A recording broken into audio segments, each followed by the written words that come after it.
بسم اللہ الرحمن الرحیم۔ السلام علیکم۔ کتے کی پیدائش کیسے اور کیوں ہوئی؟ اذان کی آواز سن کر کتے کیوں رونے لگتے ہیں؟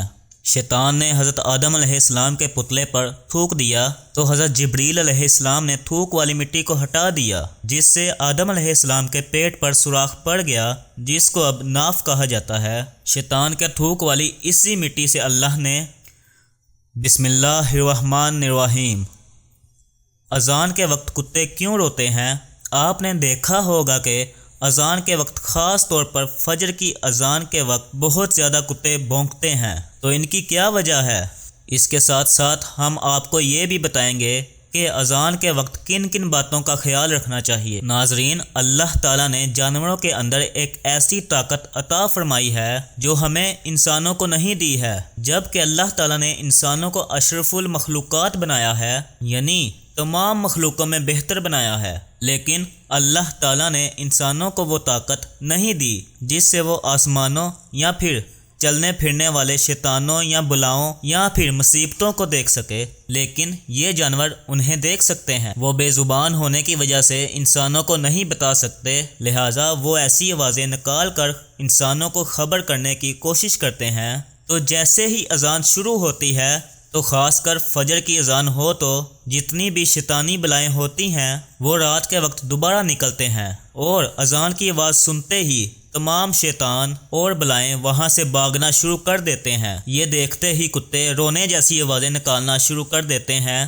کتا جب کسی علاقے میں بہت زیادہ روتا ہے اور کچھ ہی دنوں میں اس علاقے میں کسی کا انتقال ہو جاتا ہے، تو اسی لیے لوگ اسے منحوس سمجھ کر بھگا دیتے ہیں۔ وہ بے زبان منحوس نہیں ہوتا، بلکہ اس کو یہ علم ہوتا ہے کہ اس علاقے میں کوئی مصیبت آنے والی ہے، اور وہ انسانوں کو آگاہ کرنے کی کوشش کرتا ہے۔ جب مؤذن اذان دیتا ہے تو اس اذان کی آواز سن کر شیطان آواز کے ساتھ رہ خارج کرتے ہوئے بھاگ جاتا ہے، تو بعض دفعہ جانوروں کو بھی وہ نظر آتا ہے، اسی لیے اس سے گھبرا کر اذان کے وقت کتے بھونکتے ہیں۔ حضرت ابو ہریرہ رضی اللہ عنہ سے روایت ہے کہ نبی اکرم صلی اللہ علیہ وآلہ وسلم نے فرمایا، یعنی جب نماز کے لیے اذان دی جاتی ہے تو شیطان گز مارتے ہوئے، یعنی آواز کے ساتھ ہوا نکالتے ہوئے بھاگ جاتا ہے، یہاں تک کہ اذان کوئی نہیں سنتا۔ اذان کے وقت کن کن باتوں کا خیال رکھنا چاہیے؟ نمبر 1، اذان کے وقت بات چیت نہ کریں۔ نمبر 2، اذان ہو رہی ہو تو سلام بھی نہ کریں۔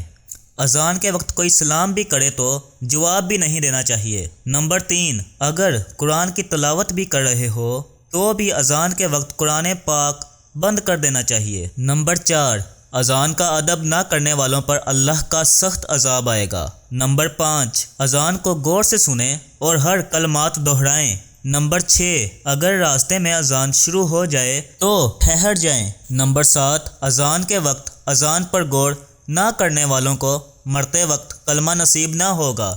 نمبر 8، اذان کے وقت کسی بھی طرح کا کوئی سنگیت یا گانا نہیں سننا چاہیے۔ نمبر 9، اذان کے وقت عورت کو سر ڈھک کر رکھنا چاہیے۔ نمبر 10، اذان کے وقت کبھی بھی پیر پسار کر نہیں سونا چاہیے۔ نمبر 11، جو شخص اذان کے وقت باتوں میں مشغول رہتا ہے، اس کا خاتمہ برا ہونے کا خوف ہے۔ نمبر 12، اذان جب بھی سنیں اذان کا جواب دیں۔ اذان دینے والا جیسا کہے، اذان سننے والا بھی ویسا ہی کہے۔ نمبر 13، جب مؤذن اشہد ان محمد رسول اللہ کہے تو صلی اللہ علیہ وآلہ وسلم ضرور پڑھیں۔ اب ہم آپ کو بتاتے ہیں کہ کن کن کاموں کے کرنے سے گھر میں غربت آتی ہے۔ نمبر 1، جلدی جلدی نماز پڑھنے سے گھر میں غربت آتی ہے، گھر میں خیر و برکت ختم ہو جاتی ہے، کفر و فاقہ اور تنگ دستی آتی ہے۔ بہت سارے لوگوں کی عادت ہوتی ہے کہ وہ مسجد میں جاتے ہیں اور جلدی جلدی نماز پڑھ کر باہر آ جاتے ہیں، لیکن یہ جلد بازی تباہی کی طرف لے کر جاتی ہے۔ نمبر 2، کھڑے ہو کر پیشاب کرنے سے گھر میں غربت آتی ہے۔ نمبر 3، پیشاب کرنے والی جگہ پر وضو کرنے سے رزق میں کمی آتی ہے اور گھر کا سکون ختم ہو جاتا ہے۔ چاہے آپ قرآن پڑھنے کے لیے وضو کریں یا نماز پڑھنے کے لیے، تو یہ حرکت ہرگز نہ کریں۔ نمبر 4، کھڑے ہو کر پانی پینے سے بیٹھ کر پانی پینے کے تو ویسے ہی بہت سارے فائدے ہیں، اور سائنسی تحقیق سے بھی ثابت ہے یعنی سائنس نے تو اب تحقیق کی ہے، لیکن حضرت محمد صلی اللہ علیہ وآلہ وسلم نے 1400 سال پہلے ہی بتا دیا تھا کہ بیٹھ کر پانی پینے سے بہت سارے فائدے ہیں۔ نمبر 5، منہ سے پھونک کر چراغ بجھانے سے گھر میں غربت آتی ہے۔ منہ سے چراغ بجھانا نحوست کی علامت ہے، اس سے گھر میں خیر و برکت نہیں ہوتی۔ نمبر 6، دانت سے ناخن کاٹنے سے گھر میں رزق کی کمی ہوتی ہے، اس گھر میں کبھی بھی رحمتیں برکتیں نہیں آتی۔